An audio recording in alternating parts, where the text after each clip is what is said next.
जय भीम, जय भारत, नमो बुद्धाय। मैं गौतम रत्ना अंबेडकर नेशन चैनल से, और हमारा जो चैनल है वो बहुजन समाज के महापुरुषों की विचारधारा पर काम करता है, जिसमें तथागत बुद्ध, बाबा साहब भीमराव अंबेडकर, ज्योतिराव फूले, सावित्रीबाई फूले, छत्रपति साहू महाराज, शाजीराव गायकवाड़, रविदास, कबीरदास, बिरसा मुंडा, और आप देखेंगे बहुजन के मुद्दे। जय भीम, जय भारत, जय संविधान। मैं गौतम रत्ना अंबेडकर नेशन चैनल से, और आज हमारे स्टूडियो में हमारे जो गेस्ट और मेहमान हैं वो हैं डॉक्टर अशोक कुमार जी, जो एडिशनल सुप्रिंटेंडेंट दिल्ली गवर्नमेंट से रिटायर्ड हैं, और बहुजन मुद्दों पर और बाबा साहब के जो संविधान है और बहुजन से जो जुड़े मुद्दे हैं उन पर वो काफ़ी रिसर्च कर रहे हैं, समाज के लिए जागरूक करने का काम कर रहे हैं। तो बात करेंगे। आपका स्वागत है डॉक्टर साहब हमारे स्टूडियो में, हमारे चैनल पे अंबेडकर नेशन पर। सभी को जय भीम, नमो बुद्धाय, जय संविधान। डॉक्टर साहब, मेरा जो सवाल है, जिस तरह से आप बहुजन समाज के लिए जागरूक करने के लिए काम कर रहे हैं और रिसर्च भी करते हैं, पढ़ भी रहे हैं बाबा साहब के आइडियोलॉजी और उनकी लिटरेचर, तो हमारे देश की जो आज की स्थिति है वो बहुत खराब है। जब हम देखते हैं, आम आपने भी सुना होगा, देखा भी होगा, बहुत सारे सोशल मीडिया पे और बहुत सारे चैनल्स में भी दिखाया जाता है कि बाबा साहब अंबेडकर का जो संविधान है और बाबा साहब अंबेडकर जिन्होंने संविधान लिखा, उनके प्रति कहीं ना कहीं देश में एक तरह का दुष्प्रचार किया जा रहा है। जैसे एग्जाम्पल के तौर पर मैं रूप में बताऊँ आपको, बाबा साहब की जो मूर्तियाँ हैं गाँव में हैं, शहर में हैं, कितनी बार उनको तोड़ दिया जाता है, काली पोत दी जाती है। इस तरह की जो एक्टिविटी है, जो दूसरा ये समाज है जो उसको कहीं ना कहीं एक्सेप्ट नहीं कर पा रहा है या पचा नहीं पा रहा है, इसके पीछे क्या कारण है और इसका क्या हल होना चाहिए, तो आप हमारे बहुजन समाज के लोग हैं जो हमारे चैनल से जुड़े हुए हैं, दर्शक हमको आप इसमें बात यह है कि संविधान शुरू से ही, जब से आज़ादी मिली है, संविधान के प्रति जो हायर कास्ट हैं, वो डॉक्टर अम्बेडकर ने संविधान लिखा तो वो लोग गलत प्रचार कर रहे हैं, गलत प्रसार करा जा रहा है लगातार।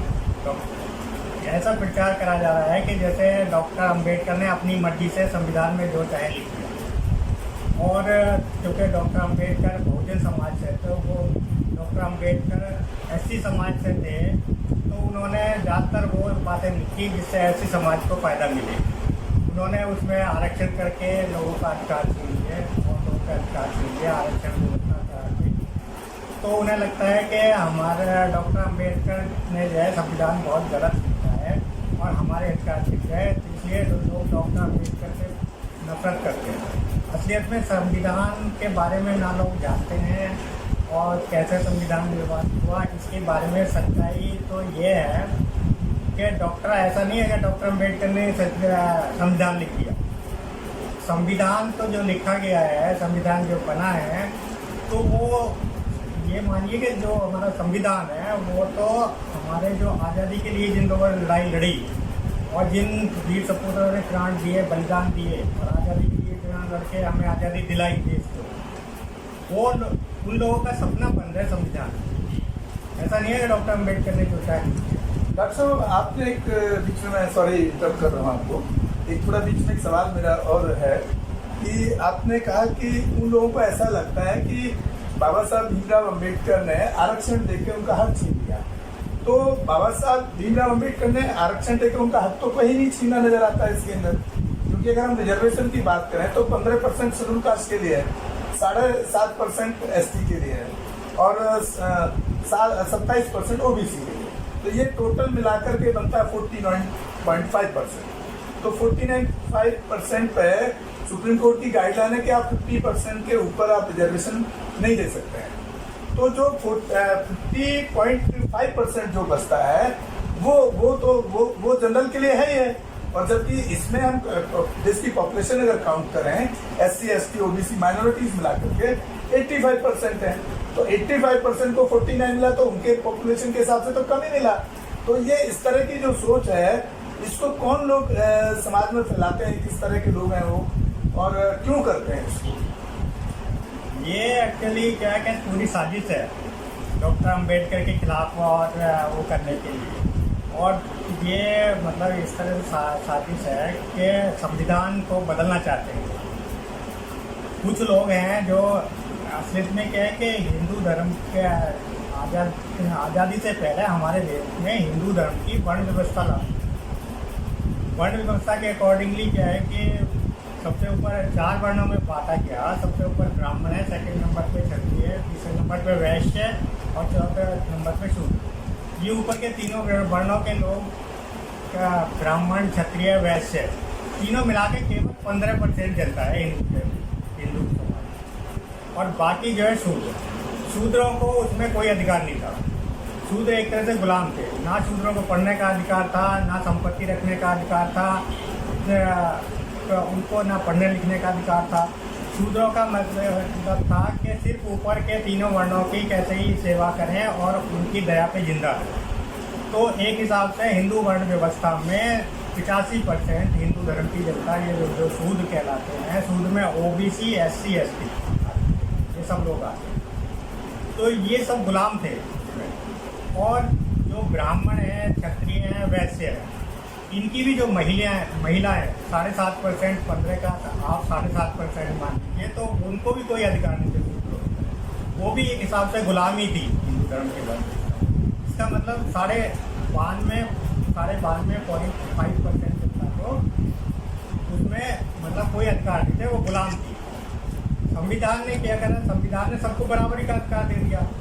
तो सबसे बराबरी का अधिकार देने से यदि देश में संविधान लागू होता है तो जो ये 7.5% जनता है, मेनली ब्राह्मण, जिसका पूरा वर्चस्व था हिंदू धर्म में, वो खत्म कर दिया संविधान ने। तो इन लोगों को यदि संविधान ऐसे कैसे ही लागू हो जाता है आज की डेट में, तो लागू कर दिया जाता, तो वो इन लोगों के वर्चस्व समाप्त हो जाता। उन्होंने शुरू से ही क्या करा? आज़ादी के बाद से संविधान तो लागू हो गया और उसके बारे में गलत चीज़ें प्रचारित करी। गलत चीज़ें प्रचारित का नतीजा है कि लोग ये तो समझते नहीं कि जो आरक्षण दिया गया है SC ST को, OBC को, कि वो किस लिए दिया गया है। आरक्षण SC ST या OBC को जो दिया गया है वो ये है कि सबको इतनी % जनता को जो हजारों साल से गुलाम बना के रखा गया और वो इतना पिछड़ गई हैं, मेन स्ट्रीम में लाने के लिए उनको ज़रूरी है कि कुछ स्पेशल ट्रीटमेंट दिया जाए। तो उसकी वजह से संविधान में रिजर्वेशन का प्रावधान करा गया। तो रिजर्वेशन का प्रावधान ऐसे ही नहीं है, बहुत ही वो सब सोच साच के जिन लोगों ने संविधान समिति बनी थी, संविधान समिति तो करीब 390 लोग थे और सभी वो लोग थे जो उस टाइम सब लड़ रहे थे आज़ादी के लिए, आज़ादी दिलाने के लिए। तो उन लोगों ने संविधान जो बनाया है, संविधान उन सब के पहले संविधान समिति में पास हुआ है। संविधान के हर क्लॉज पहले संविधान समिति से पास हुए। उसके बाद जो हमारी पहली जो गवर्नमेंट थी, नॉमिनेटेड गवर्नमेंट, उसमें भी ज़्यादातर वही लोग थे जिन्होंने आज़ादी के लिए लड़ाई लड़ी, हमारी आज़ादी दिलाई देश को। उन्होंने फिर संविधान समिति में पास होने के बाद हर क्लॉज डिस्कस होके संविधान उसमें हमारी लोकसभा में पास हुआ है, सरकार से पास हुआ है, तब जाके वो संविधान में लिया गया है। तो संविधान में जो रिजर्वेशन है वो भी ऐसा नहीं है डॉक्टर अम्बेडकर ने जैसे कहा लिखी। रिजर्वेशन जो मिला है वो क्योंकि जो लोगों को हजारों साल से दबाया गया, जिनके हजारों साल से इतना पीछे कर दिया गया कि बिना स्पेशल ट्रीटमेंट के वो बराबर नहीं आ सकते और लोगों के, तो उसके लिए संविधान में रिजर्वेशन करा गया है। डॉक्टर को यहाँ मैं थोड़ा सा और इंटरप्ट कर रहा हूँ आपको। जैसे आपने बीच में कहा ना कि संविधान एक समिति थी, इतने लोग थे संविधान सब में, उन लोगों का जहाँ तक मैं नॉलेज और प्रूफ के साथ मैं बोल रहा हूँ, गवर्नमेंट ऑफ इंडिया के प्रूफ के साथ बोल रहा हूँ, जो ड्राफ्टिंग कमेटी थी उसके अंदर 7 लोग थे। 7 में से 6 का मेरे पास डाटा है इस चीज़ का, उसमें से 6 के 6 में वो ड्राफ्टिंग कमेटी में नाम के लिए तो रहे एज ए मेंबर, लेकिन किसी ने काम नहीं किया, ये मुझे बहुत अच्छी तरह पता है। और उसके लिए मैं अपने दर्शकों को, बहुजन समाज के लोगों को बताना चाहूँगा कि वो चाहें तो बाबा साहब भीमराव अम्बेडकर के ऊपर जो फिल्म बनी है 3 घंटे 10 मिनट की, वो सेंट्रल गवर्नमेंट ऑफ इंडिया, देश की सरकार ने बनाया है। उसमें पूरे तथ्यों के साथ ये प्रूफ दिया हुआ है कि जो बाकी जो 6 लोग ड्राफ्टिंग कमेटी में जो मेंबर थे, उन्होंने कोई काम नहीं किया। उनमें से एक विदेश बाहर रह गया, वो उसने इंडिया में आके काम नहीं किया। उसमें से कोई बीमार रह गया, कोई किन्हीं कारणों से क्षयों के क्षयों में किसी ने काम नहीं किया। और हमारे देश में एक दुष्प्रचार फैलाया जाता है कि जो संविधान है वो संविधान बाबा साहब अम्बेडकर ने तो उसे कॉपी किया दूसरे संविधानों से। तो वो जो ड्राफ्टिंग कमेटी के अंदर जो 6 मेंबर थे जिन्होंने काम नहीं किया, मैं प्रूफ के साथ बोल रहा हूँ, तो फिर बाबा साहब को अकेले ही वो पूरे संविधान का जो भार था पूरा या बनाने का जो काम था उनको अकेले करना पड़ा है। ये मैं अपने दर्शकों को बताना चाह रहा हूँ, ये प्रूफ के साथ बोल रहा हूँ। ये बिल्कुल सही बात है आपकी, बिल्कुल 100% सही बात है कि सारा संविधान में ड्राफ्टिंग कमेटी में सारा संविधान जो ड्राफ्ट करना पड़ा वो बाबा साहब को ही ड्राफ्ट करना पड़ा, बाकी उन्हें कोई हेल्प नहीं। और सबसे अब संविधान के बारे में जैसे मैं बता रहा था कि संविधान से किसको फायदा होता है। संविधान से जो है जो हिंदू धर्म में जो मैंने अभी बताया 85% तो लोग जो शूद्र थे वो गुलाम थे, उनको कोई अधिकार नहीं थे। और जो ब्राह्मण क्षत्रिय वैश्यों की महिलाएं थी 7.5%, 15% का आप मुझे साथ, तो 92% जनता हिंदू धर्म में गुलाम थी जिसको कोई अधिकार नहीं। संविधान में सबको बराबर के अधिकार दिला के 92% जनता को हिंदू धर्म की गुलामी से आज़ाद कर दिया। तो वैसे तो डॉक्टर अम्बेडकर को सब लोगों को मतलब बहुत ही सम्मान देना चाहिए कि हमें गुलामी से निकाल के सबसे संविधान में सबको बराबर का अधिकार देके और बाबा साहब ने और ये महान कार्य करा। और ड्राफ्टिंग कमेटी ने ड्राफ्ट करके जबकि सबके सब मेंबर ने छोड़ दिया, कोई बीमार हो गया, कोई विदेश से नहीं आया, किसी ने इंटरेस्ट नहीं लिया, उन्होंने संविधान लिख के मतलब इतना बड़ा काम करा कि यदि सही मायने में देखा जाए तो उनको उसी टाइम भारत रत्न मिलना चाहिए। पर ये देश की मतलब हमारी सरकारों की वर्ण प्रथा है, वर्ण प्रथा की मानसिकता है, वर्ण और जाति प्रथा की मानसिकता देश में इतनी हावी है कि उसके कारण उन्हें ये नहीं दिया गया। और एक और बताना चाहूँ कि डॉक्टर अम्बेडकर को तो सब कोई भी उस टाइम चाह ही नहीं रहा था कि संविधान में ड्राफ्टिंग कमेटी को दिया जाए लिखने के लिए। डॉक्टर अम्बेडकर को संविधान सभा में भी नहीं आने देना चाहते थे। एक गांधी जी उस टाइम इतने पावरफुल लीडर थे कि जो मतलब जो फर्स्ट हमारी लोकसभा बनी उसमें जो प्रधानमंत्री के लिए वोटिंग हुई तो प्रधानमंत्री के लिए नेहरू जी को तो सिर्फ 2 वोट मिली थी, एक गांधी जी की एक नेहरू जी की, बाकी सब पटेल को वोट मिली थी। और पटेल जी को क्या इस हिसाब से पटेल जी को जो है प्रधानमंत्री होना चाहिए था, पर सिर्फ गांधी जी के कहने पे क्योंकि गांधी जी चाहते थे नेहरू जी को प्रधानमंत्री बनाया जाए। और वो गांधी जी शुरू से ही अम्बेडकर जी के बहुत ही विरोधी थे। और ये सबने ये प्रयास करा था कांग्रेस पूरी के लीडरशिप में जो कांग्रेस सब चल रही थी, उन्होंने पूरा प्रयास करा कि डॉक्टर अम्बेडकर कैसे ही संविधान समिति में भी ना आए। वो तो मुश्किल से जो है ये मुस्लिम लोगों ने बंगाल से उनको चुनवा के वो संविधान समिति में लाए। तो ऐसे में आप सोच के देखिए कि कैसे इतनी नफरत के बावजूद गांधी ने कैसे उनको सोचा होगा कि इनको ड्राफ्टिंग कमेटी का अध्यक्ष बनाना कैसे स्वीकार करा। सच्चाई तो ये है कि डॉक्टर अम्बेडकर को कोई भी नहीं चाहता था कि ये संविधान समिति के अध्यक्ष बने और ये संविधान लिखे।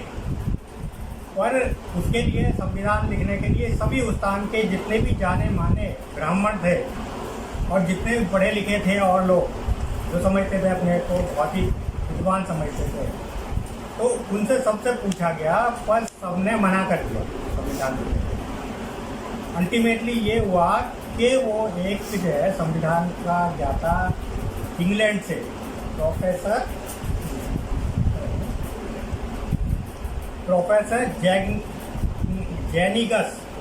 जैनिगस को बोला गया, उससे रिक्वेस्ट करी गई कि आप जो है हमारे देश का संविधान लिख दीजिए।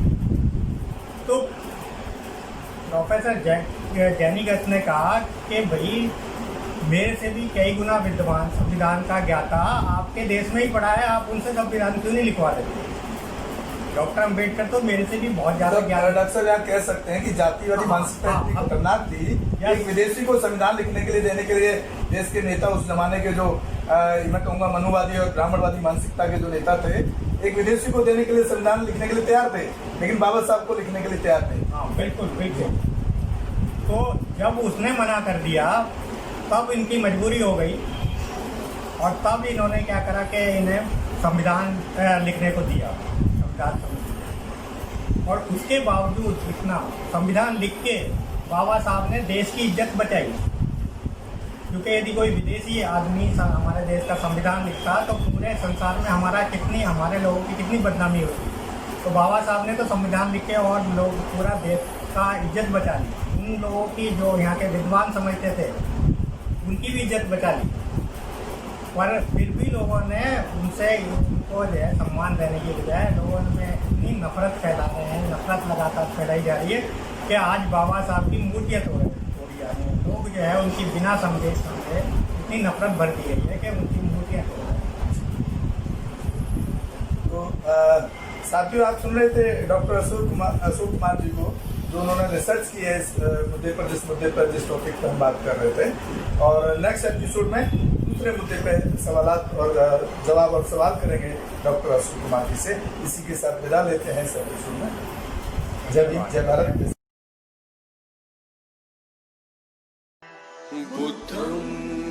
अंबेडकर नेशन चैनल आर्थिक समस्या से गुजर रहा है।